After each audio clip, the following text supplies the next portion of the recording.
8 നോമ്പിന്റെ 1-ാം ദിവസം. ഓരോ ദിവസവും പരിശുദ്ധ അമ്മയെക്കുറിച്ച് ചെറിയ ചിന്തകൾ നമ്മൾ പങ്കുവെക്കുന്നു. അത് പ്രാർത്ഥനയാക്കും.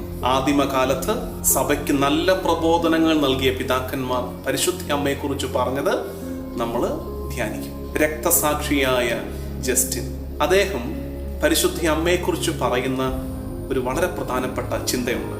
സർപ്പം ഹൗവായോട് സംസാരിച്ചപ്പോൾ ഹൗവായുടെ ചെവിയിലൂടെ തിന്മ അകത്തേക്ക് പ്രവേശിച്ചു.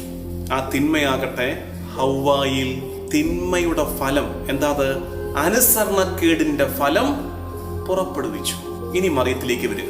ഗബ്രിയേൽ മാലാഖ മറിയത്തോട് സംസാരിച്ചപ്പോൾ മറിയത്തിന്റെ ചെവിയിലൂടെ സ്വർഗം അകത്തേക്ക് പ്രവേശിച്ചു.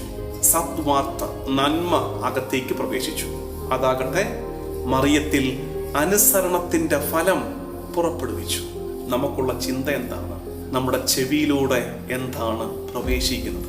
നമ്മുടെ ചെവികളിലൂടെ എന്താണ് അകത്തേക്ക് പ്രവേശിക്കുന്നത്? തിന്മ അകത്തേക്ക് പ്രവേശിച്ചാൽ സ്വാഭാവികമായി അത് തിന്മയുടെ ഫലങ്ങൾ പുറപ്പെടുവിക്കും. നന്മ അകത്തേക്ക് പ്രവേശിച്ചാലോ നന്മയുടെ ഫലങ്ങൾ.